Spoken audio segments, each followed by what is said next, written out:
The evening shift moved like clockwork. She balanced 4 plates and kept her head down. In the corner, 3 charcoal suits watched. A hand froze over a red-stemmed glass. Another typed a number. At 2:17, a black sedan followed her 6 blocks. By morning, a crisp card, a generous offer, and a 15% notice waited. Some moments change everything forever. The evening shift at Romano's Bistro moves with practiced precision. Servers weave between tables laden with pasta and wine, their movements choreographed by years of muscle memory. The dining room buzzes with conversation in 3 languages, but Italian dominates the air like an old song everyone knows but few can sing. Emma Sterling balances 4 plates on her left arm, a skill that took her 8 months to master. At 26, she carries herself with the quiet confidence of someone who has learned to be invisible while staying alert. Her auburn hair catches the warm light from the Edison bulbs overhead as she navigates past the corner booth, where 3 men in charcoal suits sit in calculated silence. The booth occupies the restaurant's power position. From there, a person can see every entrance, every exit, every face that enters Romano's domain. The man at the center of the triangle doesn't eat. He watches. His name is Vincent Torino, though the servers know him only as the gentleman who orders wine but never drinks it, who speaks in whispers that carry more weight than shouting. Emma approaches table 12, where an elderly couple studies the menu with the intensity of archaeologists deciphering ancient text. The woman's weathered hands shake slightly as she points to items she cannot pronounce. Her husband squints at the prices, doing arithmetic that makes his shoulders sag. "Scusi," the woman says, her voice barely above a whisper. "We are come here for anniversary. 50 years. But the English..." She gestures helplessly at the menu, her eyes brightening with unshed tears. Emma kneels beside the table, bringing herself to eye level with the woman. The movement is instinctive, born from years of caring for her own grandmother before the cancer took her. "Congratulazioni per il vostro anniversario," she says, her Italian flowing like water over stones. 50 anni insieme è una benedizione. The transformation is immediate. The woman's face illuminates as if someone has turned on a switch in a dark room. She grips her husband's hand and speaks rapidly in Italian, explaining that this beautiful girl understands them, that they are not invisible here after all. From the corner booth, Vincent's wine glass stops halfway to his lips. The sound of his mother tongue, spoken with an accent that carries traces of Calabria, cuts through the restaurant's ambient noise like a blade through silk. He sets the glass down without taking a sip, his dark eyes finding the server who has just performed an act of grace he thought extinct in this chrome and steel city. Emma continues speaking with the couple, her voice warm and patient as she explains the menu items in Italian. She recommends the osso buco, describes how the chef slow cooks it until the meat falls from the bone, suggests a wine that won't strain their budget, but will honor their celebration. The elderly man's eyes moisten as he realizes this stranger is treating them not as obstacles to be processed, but as honored guests whose story matters. "Lei è un angelo," the woman whispers, calling Emma an angel. "Where did you learn to speak like us?" "My nonna," Emma replies, switching back to Italian. "She raised me until I was 16.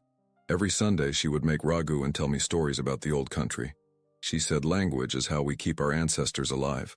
Vincent's companion, a thick-set man named Marcus, notices his boss's sudden stillness. "Everything all right, Mr. Torino?"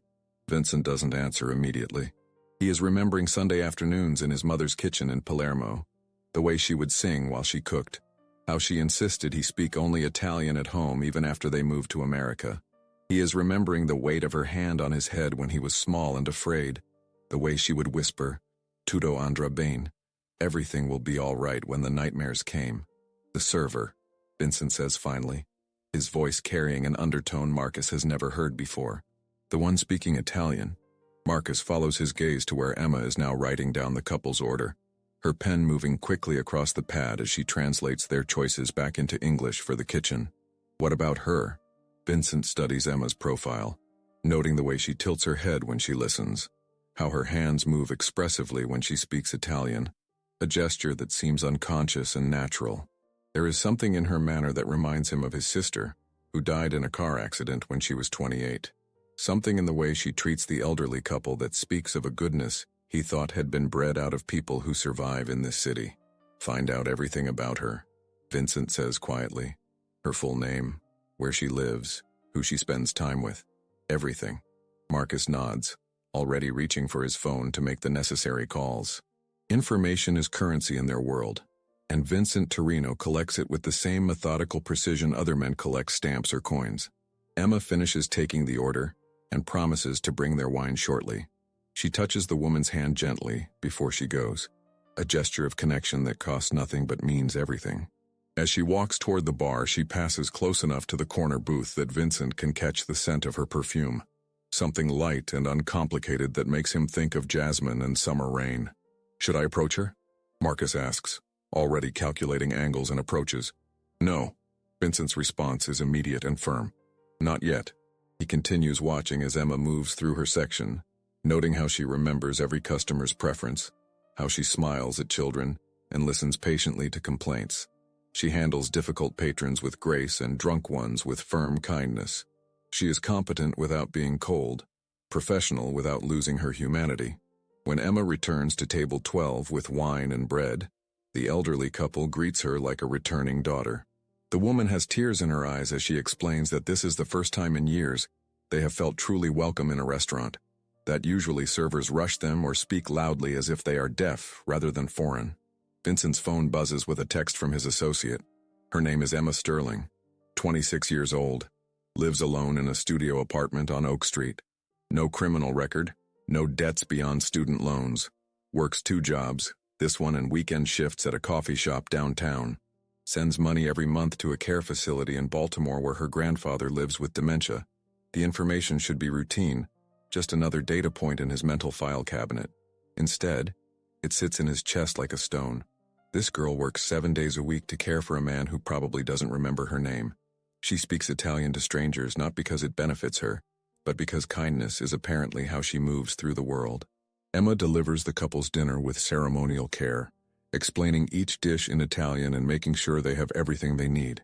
When she brings their check, she includes a small plate of tiramisu, compliments of the house, though Vincent knows Romano's charges $15 for that dessert. The woman cries when she tastes it, telling her husband it reminds her of her mother's recipe. Emma sits with them for a moment, listening to stories about their courtship in post-war Italy, how they immigrated with nothing but hope and each other's hands to hold. Vincent finds himself leaning forward to catch fragments of their conversation. The couple talks about sacrifice and perseverance, about raising children in a language they barely spoke, about watching their neighborhood change around them until they became strangers in their own country. Emma listens with the intensity of someone recording oral history, asking questions that show she understands not just their words, but their world. When the couple finally leaves, the woman embraces Emma like family. She presses something into the girl's palm and speaks rapidly in Italian before her husband helps her toward the door. Emma stands watching until they disappear into the night, then looks down at what the woman gave her, a small silver cross on a delicate chain. Vincent sees Emma's eyes fill with tears before she quickly wipes them away and returns to clearing tables. The cross disappears into her apron pocket, but he notices how her hand moves to touch it several times as she works. At 11:30, the last customer pays their check and Emma begins the closing routine.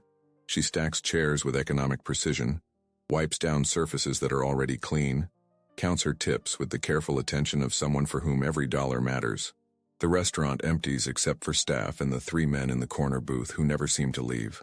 Vincent watches Emma's closing ritual with the fascination of an anthropologist studying an extinct tribe. She works methodically but without hurry, taking time to water the plants by the window and straighten the photographs on the wall. When she finally hangs up her apron and retrieves her coat from the staff room, Vincent makes his decision. "Bring her to me," he says to Marcus. The words hang in the air like smoke from an expensive cigar. Marcus looks at his boss with surprise, then concern. In 15 years of working for Vincent Torino, he has never seen him show interest in anyone outside their immediate circle. Vincent doesn't collect people the way other powerful men collect cars or art. He maintains distance the way other men maintain bank accounts. "You sure about that, boss?" Vincent's expression doesn't change, but something shifts in his eyes. A flicker of something that might be vulnerability, if such a thing were possible in a man like him.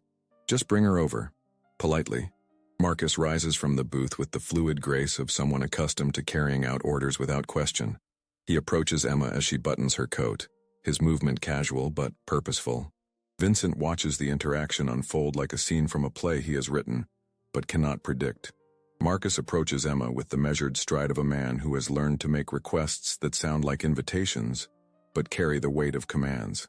His smile is practiced, professional, the kind customer service representatives use when delivering bad news wrapped in pleasant tones. "Excuse me, miss." His voice carries a slight Boston accent, softened by years of working for men who prefer subtlety to volume. "My employer would like to have a word with you." Emma's hand freezes on her coat zipper. She follows Marcus's gesture toward the corner booth where Vincent sits like a judge waiting for court to convene.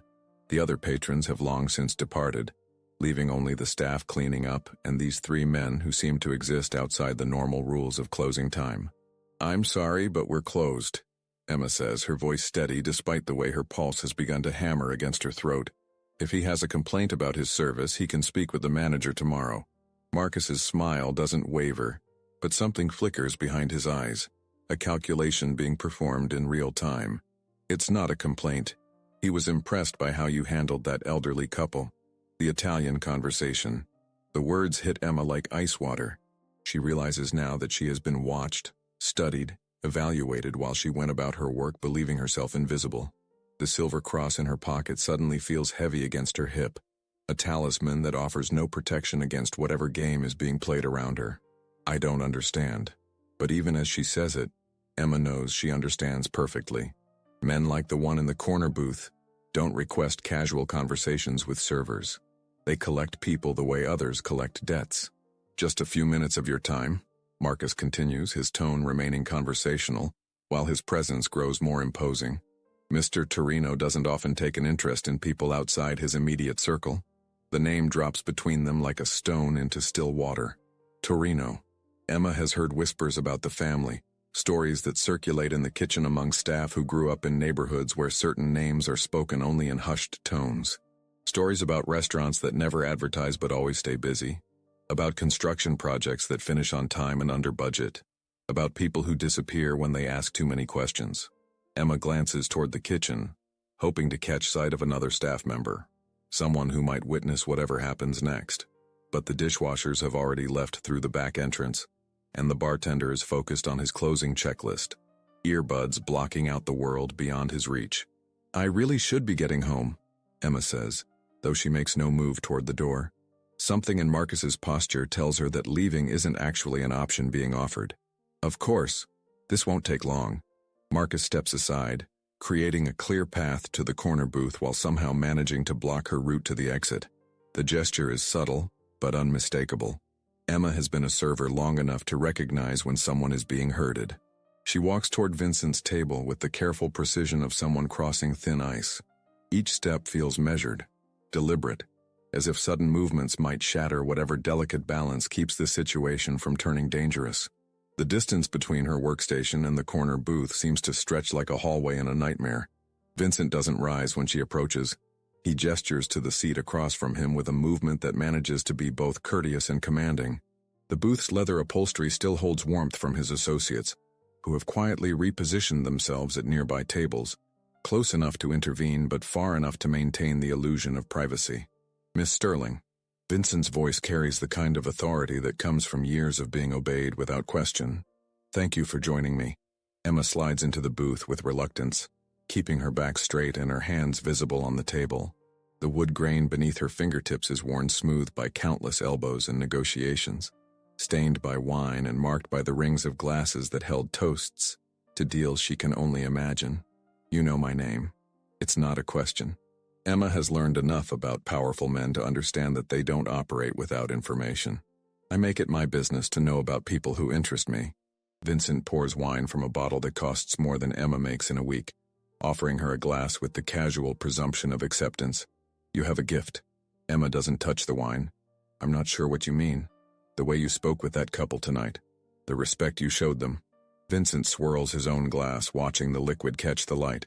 "It reminded me of someone." The silence stretches between them like a bridge neither wants to cross first. Emma waits, having learned that powerful men often reveal more when they're allowed to fill their own pauses.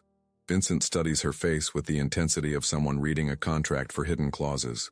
"My mother," he says finally. She died 7 years ago. Cancer. The admission hangs in the air, unexpected in its vulnerability. Emma recognizes the weight of grief in his voice, the way it colors even simple statements with shadows. She knows that particular gravity from her own losses. "I'm sorry," she says and means it. She used to speak Italian with strangers. At the grocery store, the bank, anywhere she encountered someone who looked lost in translation. Vincent's fingers traced the rim of his glass. She said it was a way of keeping the homeland alive in a foreign place. Emma nods, understanding flooding through her despite every instinct screaming warnings. My grandmother said something similar. She called it building bridges with words. Yes. Vincent's eyes sharpen with recognition. Exactly that. The connection forms between them like a thread being spun, fragile but real. Emma feels herself being drawn into something she doesn't fully understand, a gravity that has nothing to do with attraction and everything to do with recognition. This man, for all his obvious danger, carries the same kind of loss she knows intimately. "Where did you learn to speak like that?" Vincent asks. "Your accent. It's not from a classroom." "Calabria," Emma replies automatically. "My grandmother's village. I spent summers there until I was 15. Vincent's expression shifts almost imperceptibly. "Which village?" "Cosenza, near the mountains." "I know it." Vincent sets down his glass with deliberate care. "My family has connections there. Old ones." The words carry weight beyond their surface meaning. Emma understands that in Vincent's world, connections and family are terms with specific implications.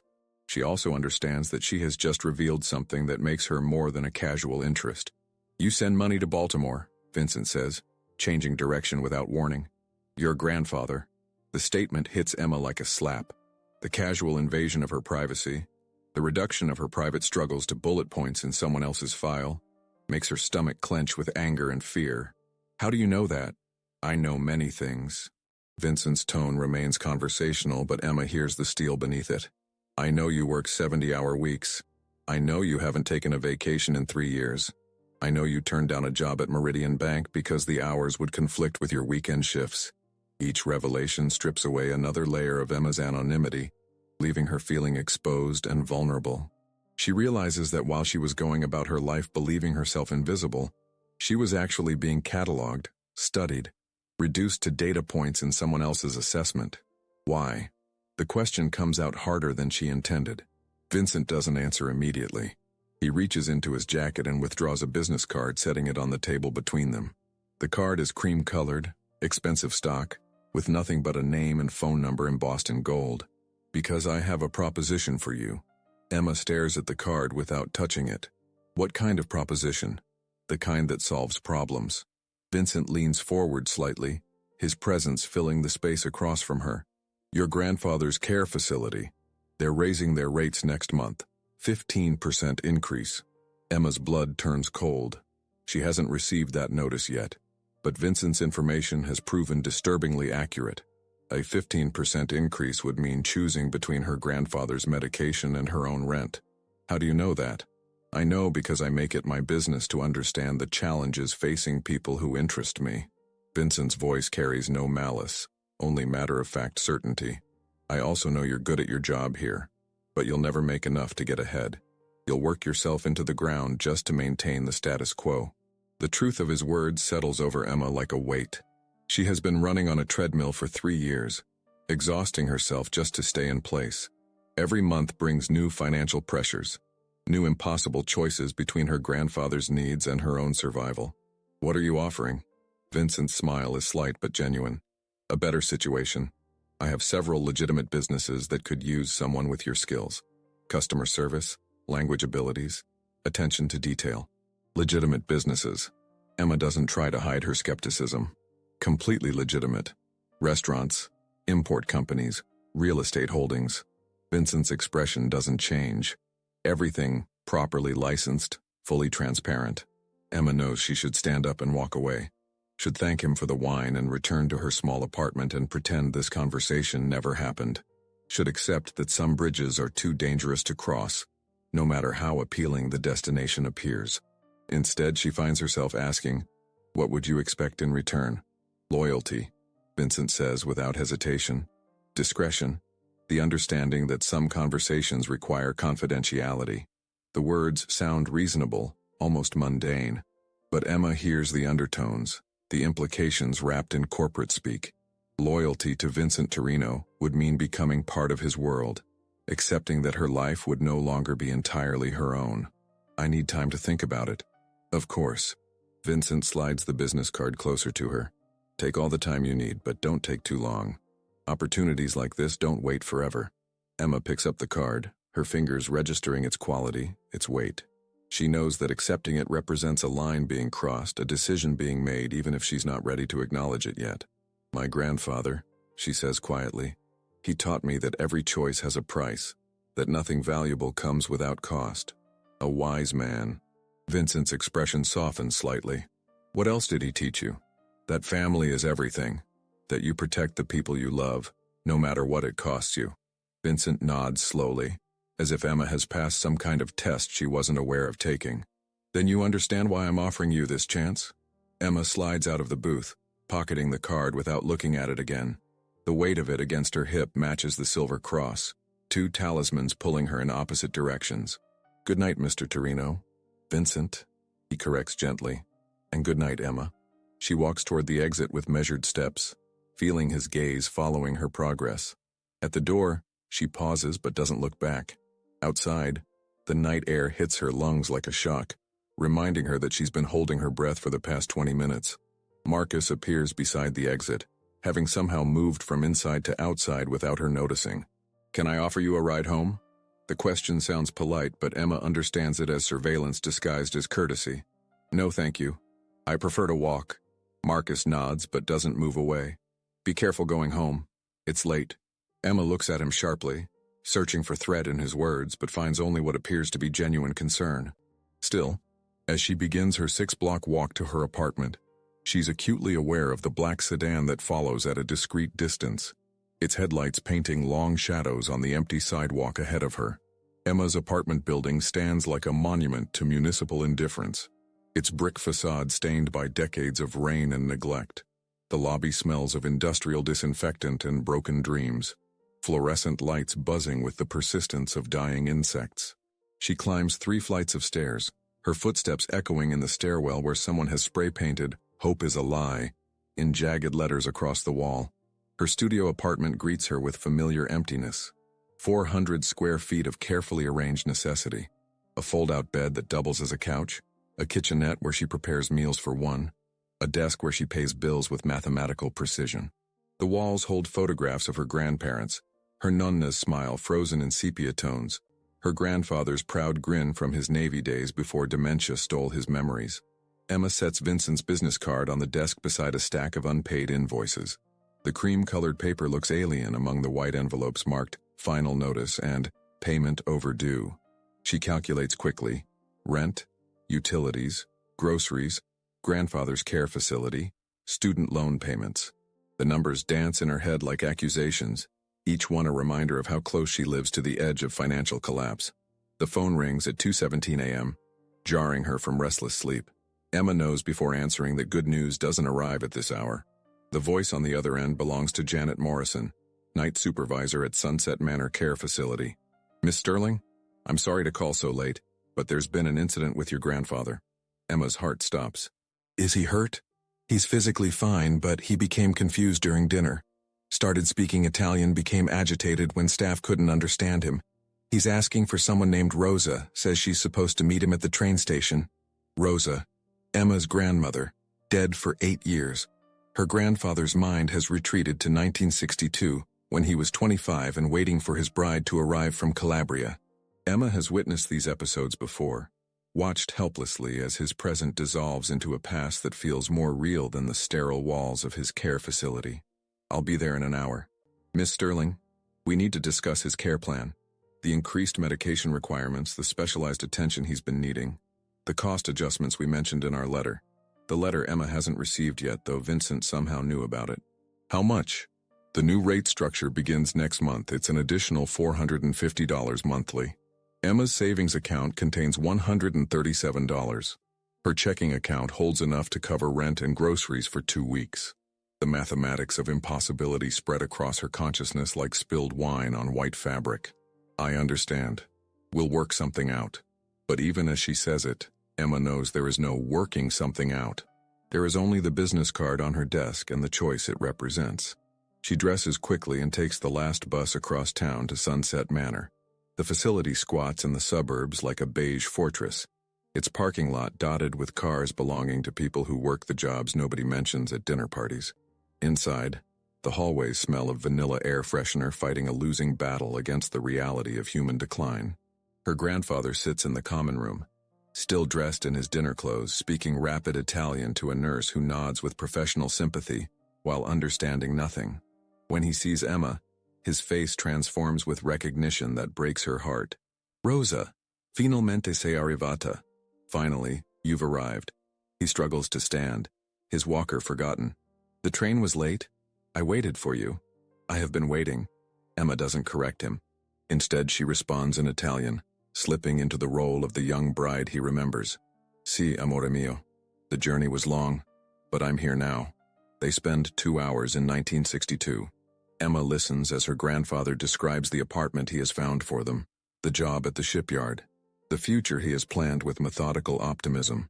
She nods and smiles and pretends she is the woman whose photograph he still keeps in his wallet, the woman who loved him enough to cross an ocean for the promise of a shared life. When he finally falls asleep in his chair, Emma speaks with Janet Morrison in the cramped office that serves as command center for 83 souls in various stages of departure. His episodes are becoming more frequent, Janet explains, her voice carrying the practiced compassion of someone who delivers bad news professionally. We're recommending a move to our memory care unit. More specialized staff, better security protocols, more expensive, significantly, but he needs the level of care we can provide there. Emma stares at the care plan documents spread across Janet's desk. Numbers swim before her eyes, each one representing another month, another year of keeping her grandfather safe and clean and fed, while his mind retreats further into a past where she doesn't exist. How long do I have to decide? The transition would happen at the end of next month. But Miss Sterling, I need to be direct with you. If the account falls behind, we'll have to discuss alternative arrangements. Alternative arrangements. Emma knows the euphemism. State facilities where people go to die forgotten. Warehouses for the inconvenient elderly where understaffing means her grandfather would spend his remaining days soiled and alone. She drives home through empty streets, Vincent's business card burning in her pocket like a small fire. At every red light, she recalculates the impossible mathematics of her situation. 2 jobs earning barely enough to survive. A grandfather whose care costs more than most people's rent. Student loans that will follow her to the grave. Credit cards maxed out during previous crises. The sunrise finds her sitting at her kitchen table, Vincent's card placed precisely in the center like a tarot reading about to reveal her fate. She traces the embossed letters with her fingertip, feeling the weight of expensive paper, the promise it represents. Her phone buzzes with a text from an unknown number, thinking about our conversation. Coffee today if you'd like to continue the discussion. V. Emma stares at the message for 10 minutes before responding. Where? The address he sends leads to a coffee shop in the financial district, the kind of place where people wear suits that cost more than cars and discuss deals that reshape neighborhoods.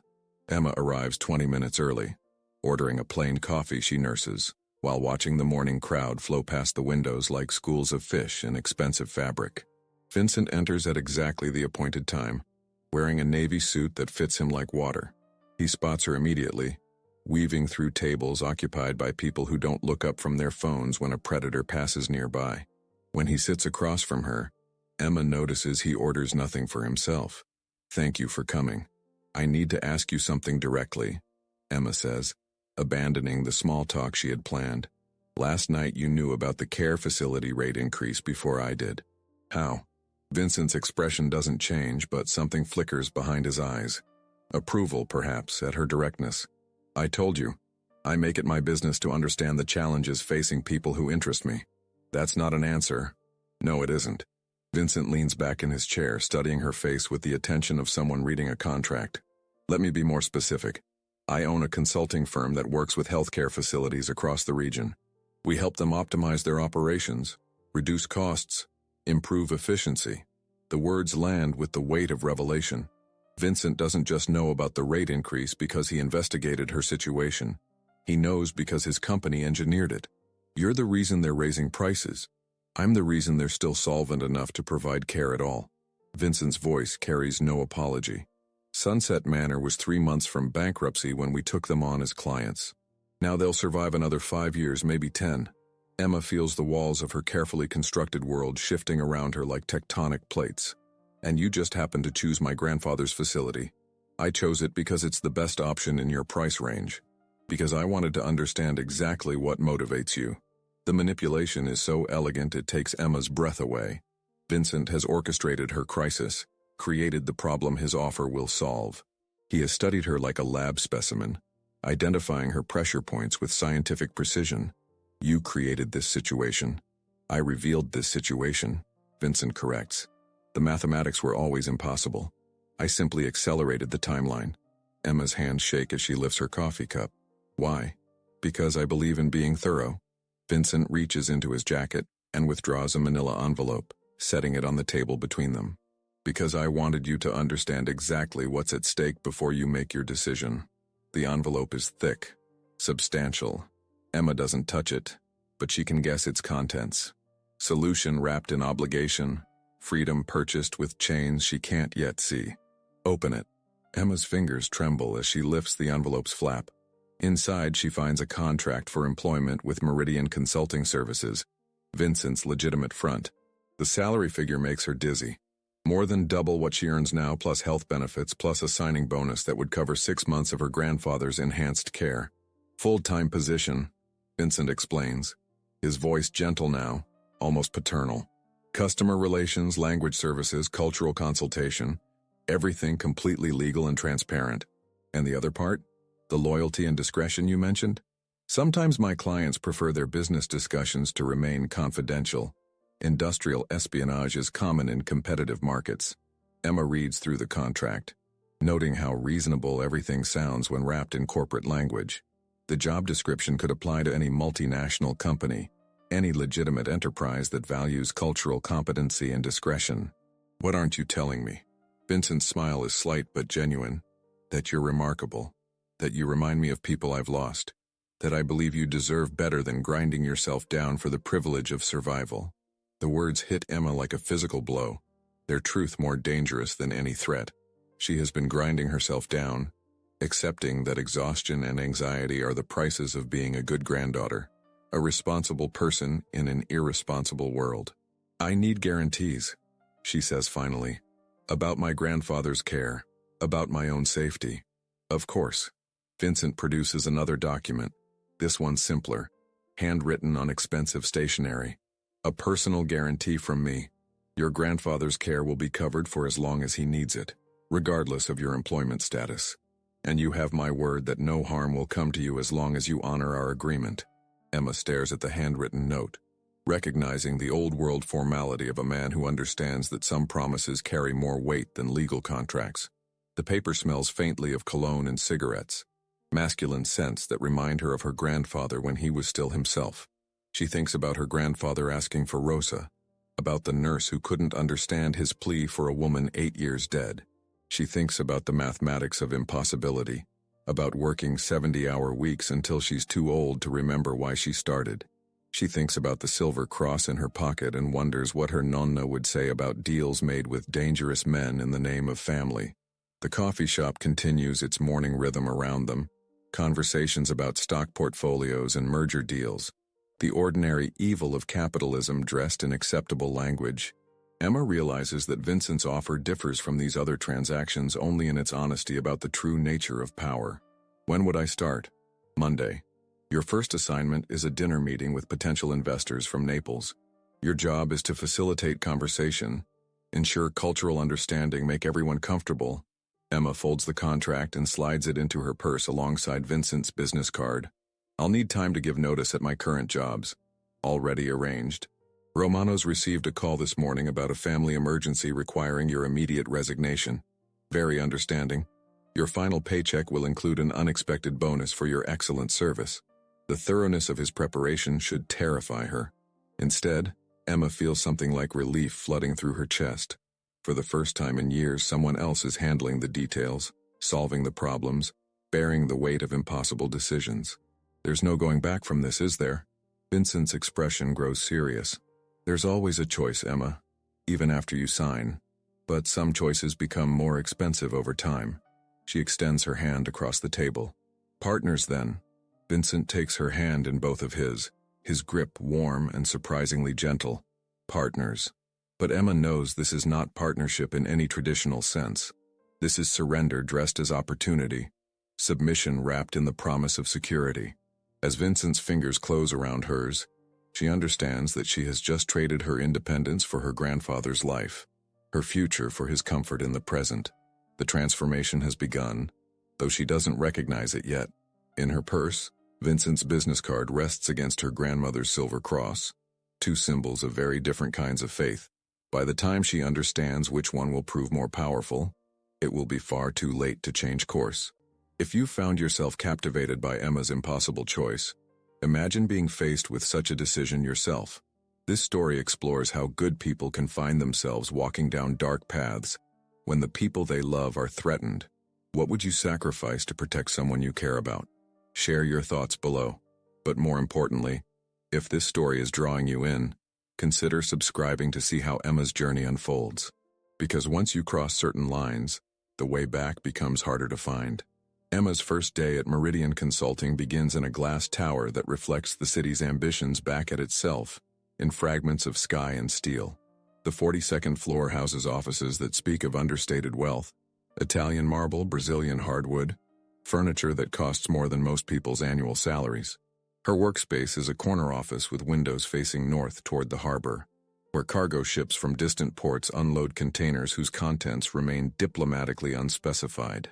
Vincent's assistant, a woman named Catherine whose smile never reaches her eyes, provides Emma with security codes, corporate credit cards, and a phone whose contacts include numbers she recognizes from newspaper headlines.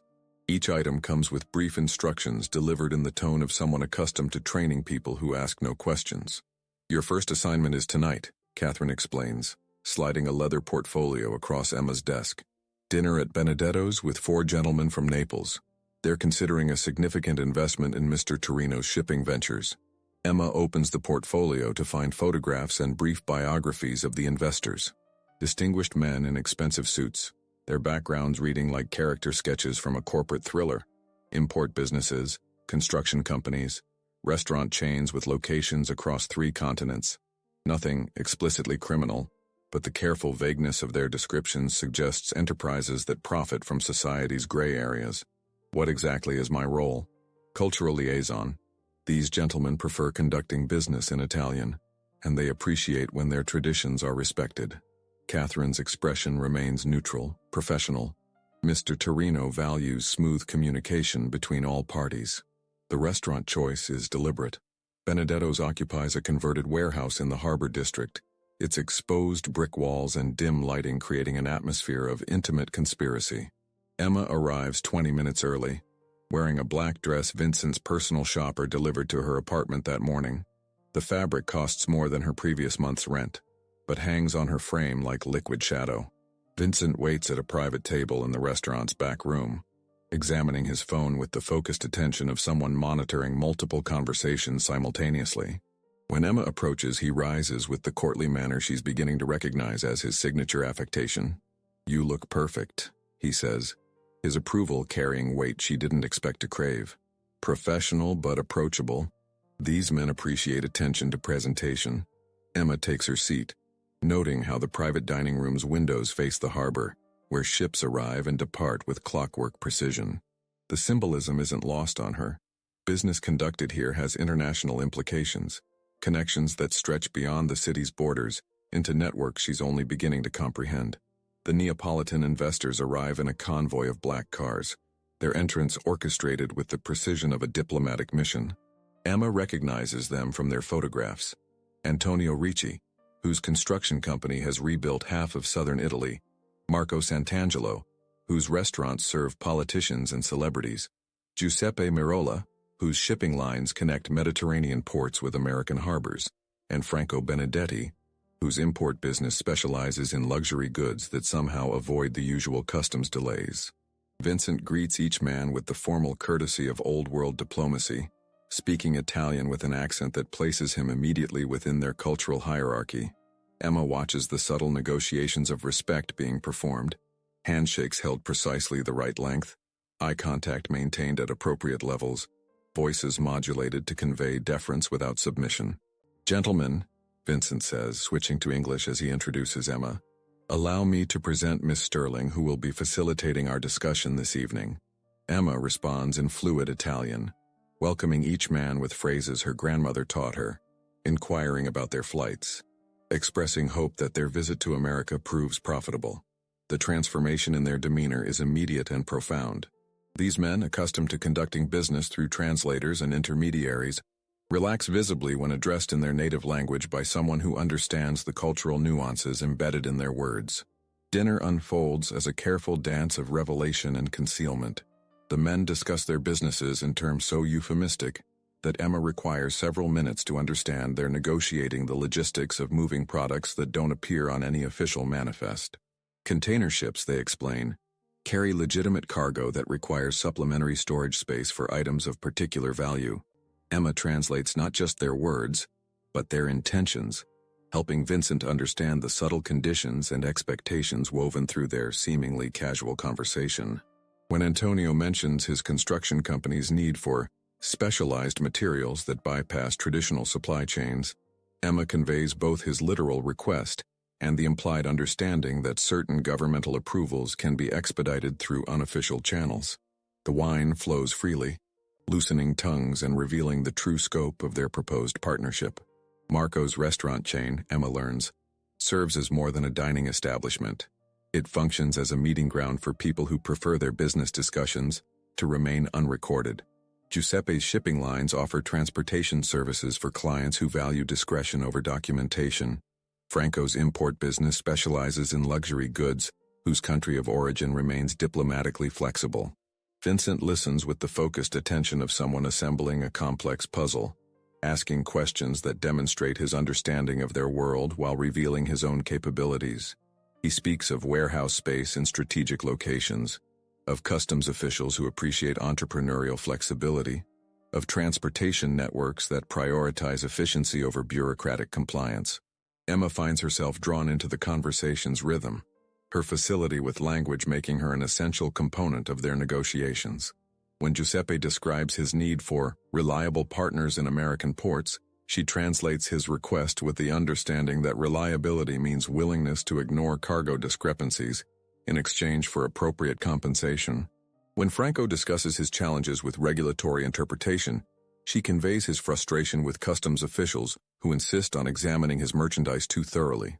The evening's pivotal moment arrives when Antonio raises his wine glass and proposes a toast in Italian, to new partnerships that honor old traditions. Emma translates the words, but she also understands their deeper meaning. These men are offering Vincent entry into a network that spans continents, connects criminal enterprises across international borders, transforms him from a regional player into a global operative. Vincent's response is measured, deliberate, to traditions that adapt to modern opportunities. His words, translated faithfully by Emma, carry acceptance of their offer while asserting his own authority within their proposed partnership. As dinner concludes, the men exchange business cards with Vincent, but Emma notices they also slip cards discreetly to her. She understands instinctively that she has become more than a translator in their eyes. She has demonstrated value as a cultural bridge, someone who can facilitate communication between their old-world sensibilities and Vincent's American ambitions. Outside the restaurant, Vincent walks Emma to his car while his associates ensure their guests reach their hotels safely. The harbor air carries scents of salt and diesel fuel, industrial odors that remind Emma of the legitimate commerce that masks the evening's true business. "You did well tonight," Vincent says as they drive through empty streets toward her apartment. "Better than I expected." Emma realizes she feels pride at his approval, a warmth that spreads through her chest despite her understanding of what she has just facilitated. They seemed satisfied with the arrangements, more than satisfied. "They're offering us access to markets I've been trying to penetrate for years." Vincent's voice carries satisfaction tinged with something deeper, a hunger that has been partially fed. "Your presence made the difference." They trust you in a way they never trust outsiders. The word outsiders hangs between them like a bridge being constructed.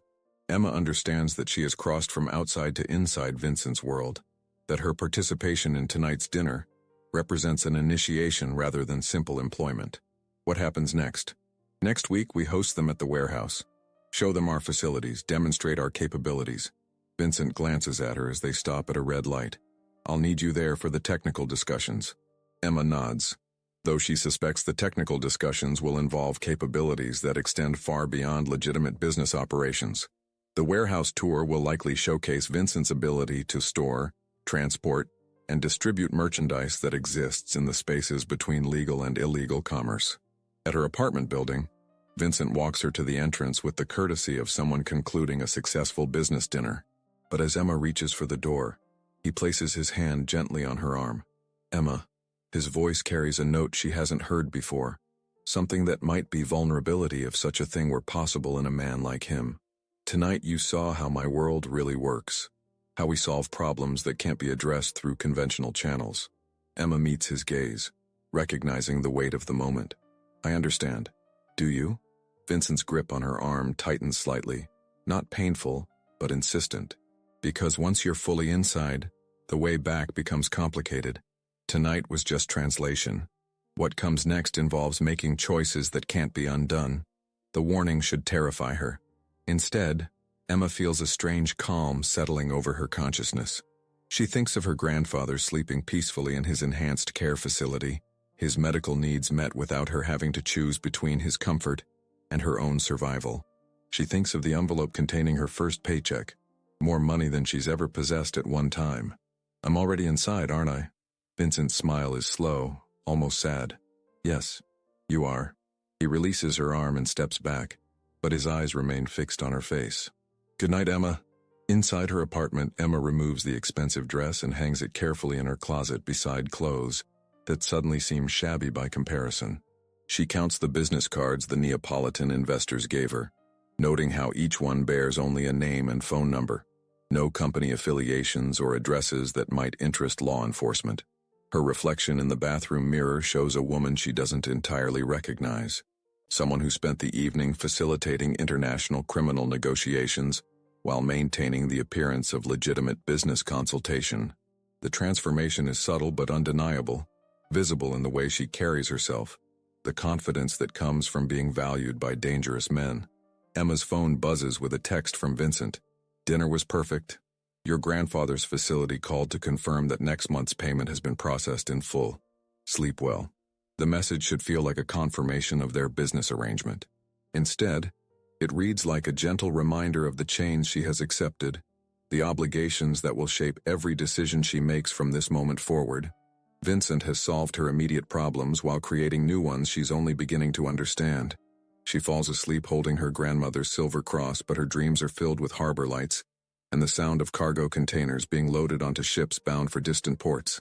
In her unconscious mind, Emma watches herself standing on a dock waving goodbye to a version of herself that believed in clear distinctions between right and wrong, between victim and accomplice, between the person she was and the person she is becoming. The transformation accelerates now, though she won't recognize its true velocity until much later, when the woman she used to be has become a stranger whose choices she can no longer understand or justify. By then, the path back to innocence will be littered with compromises that seemed reasonable at the time, decisions that felt necessary given the circumstances, accommodations that appeared temporary but proved permanent. Vincent's world has claimed her not through force but through seduction, offering solutions to problems while creating dependencies that ensure compliance. Emma Sterling, the waitress who spoke Italian to lonely immigrants, is disappearing into Emma Sterling, the cultural consultant who facilitates international criminal enterprises. The distinction matters less each day, lost in the mathematics of survival and the comfort of being valued by powerful men who make impossible things seem inevitable.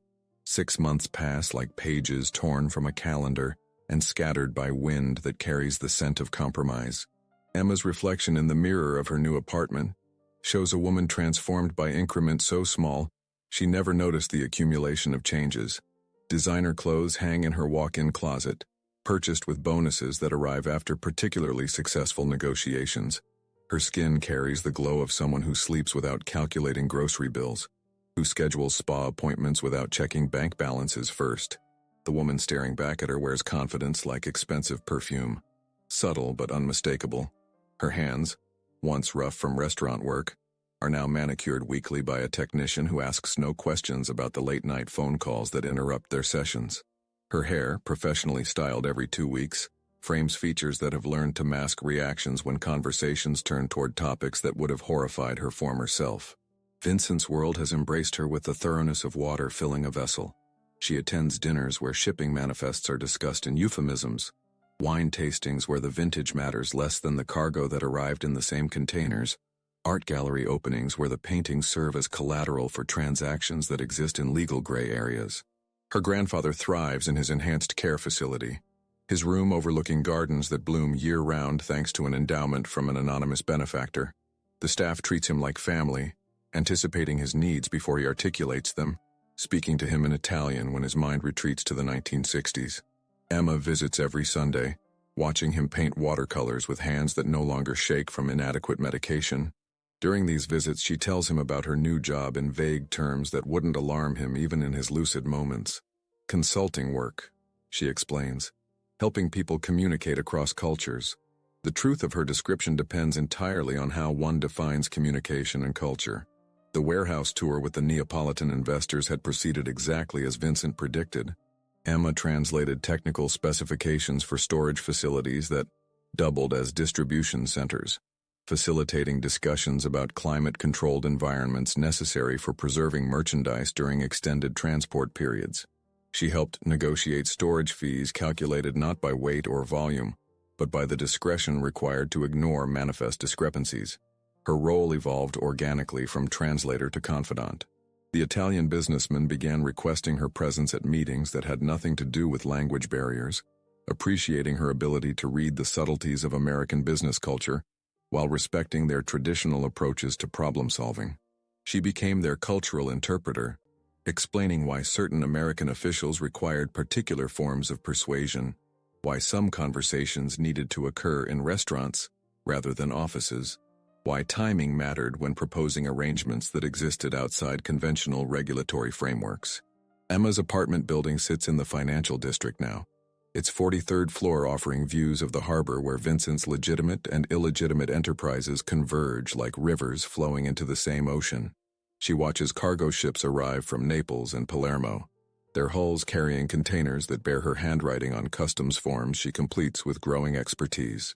Her phone contains contacts that would interest federal investigators, port officials whose children attend private schools funded by educational grants from anonymous donors, customs supervisors whose gambling debts disappeared after brief conversations with Vincent's financial advisors, warehouse managers whose struggling businesses suddenly became profitable after agreeing to store cargo that required minimal documentation.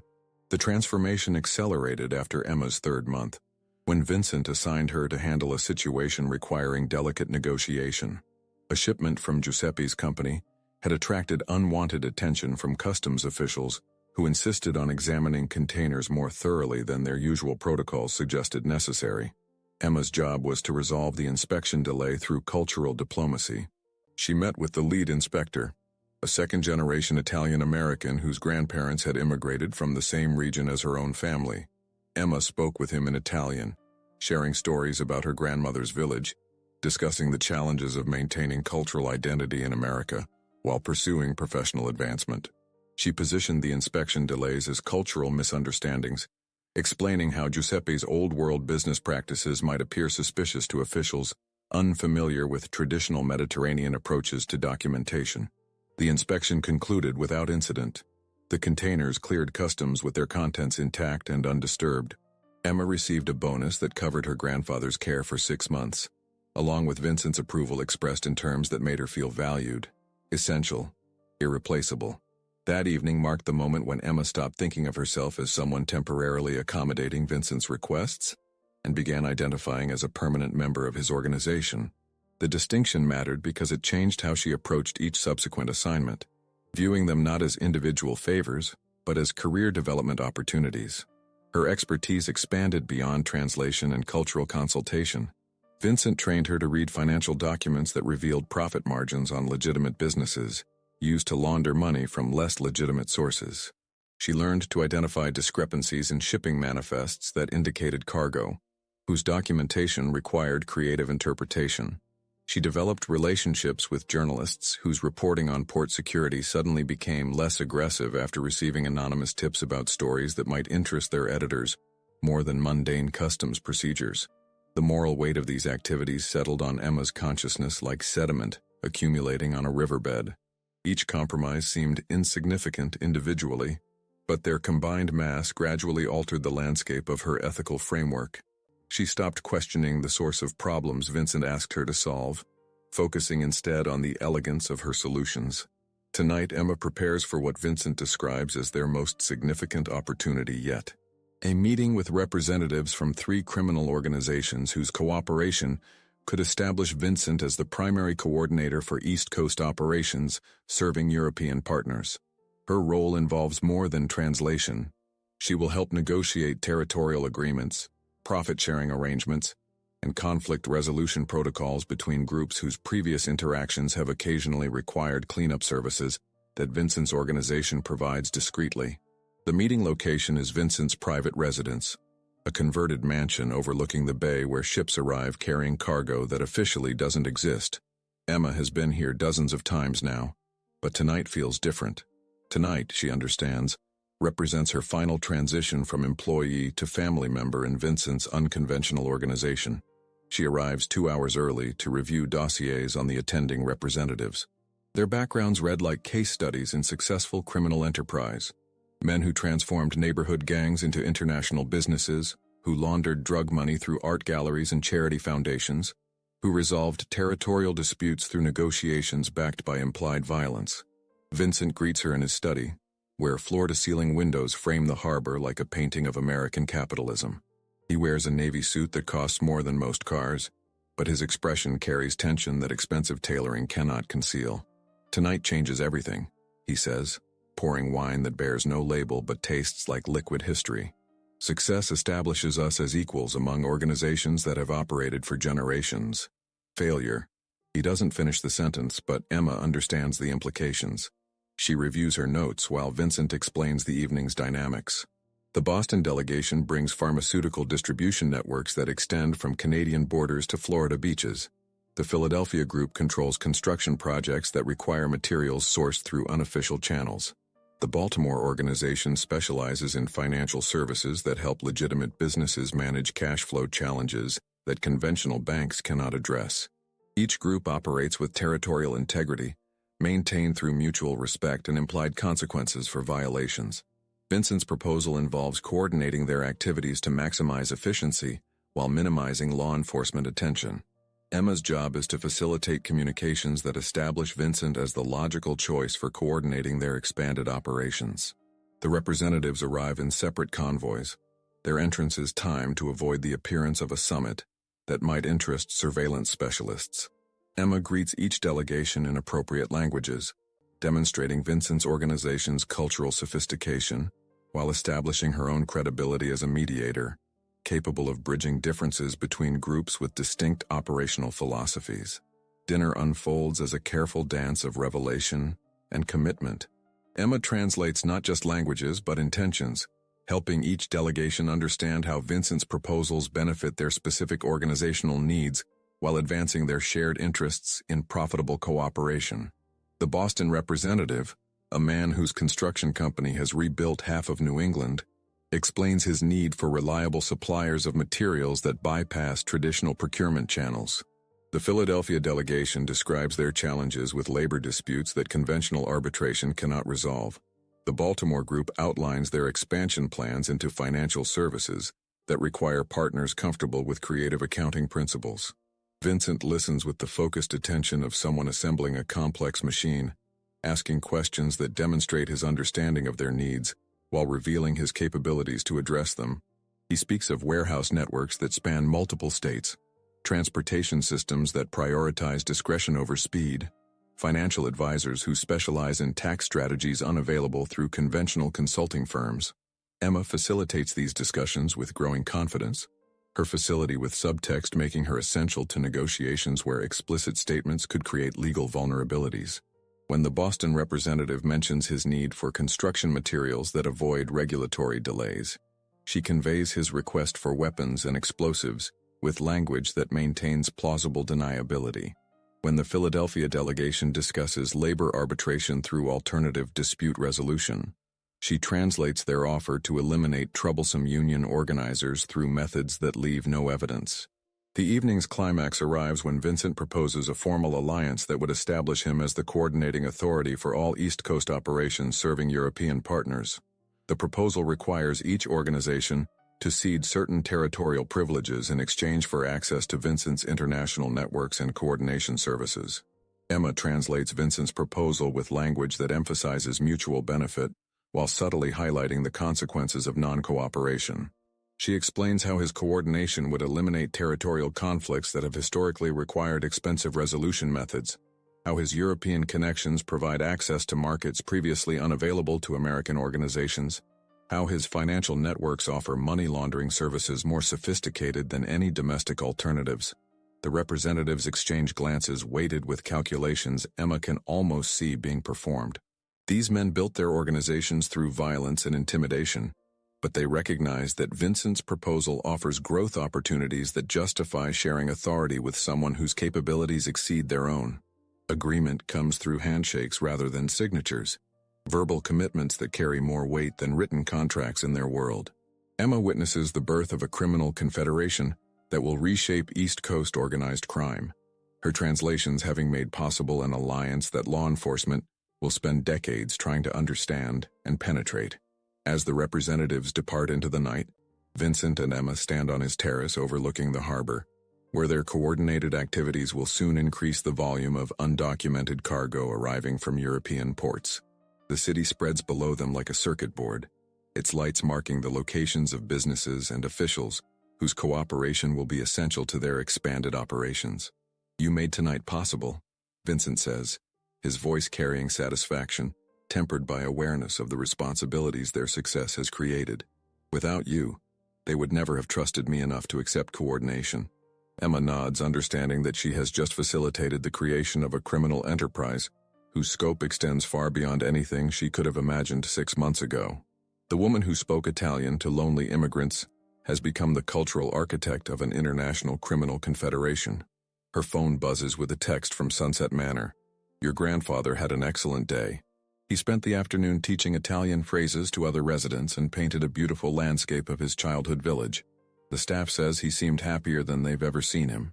The message should bring Emma joy, but instead she feels the weight of everything she has sacrificed to ensure her grandfather's happiness. His peace of mind costs her soul, but the mathematics of love demand payments she continues making with ever-increasing efficiency. Vincent's hand settles on her shoulder, warm and possessive. "Welcome to the family, Emma." She covers his hand with hers, sealing a bond that transcends employment and approaches something like marriage, if marriage involved pledging loyalty to enterprises that exist in the spaces between legal and illegal, moral and profitable, love and manipulation. The harbor lights reflect off the water like scattered diamonds, beautiful and cold. Emma watches ships preparing for midnight departures, their holds filled with cargo that will be distributed through networks she helped create, problems she helped solve, relationships she helped negotiate.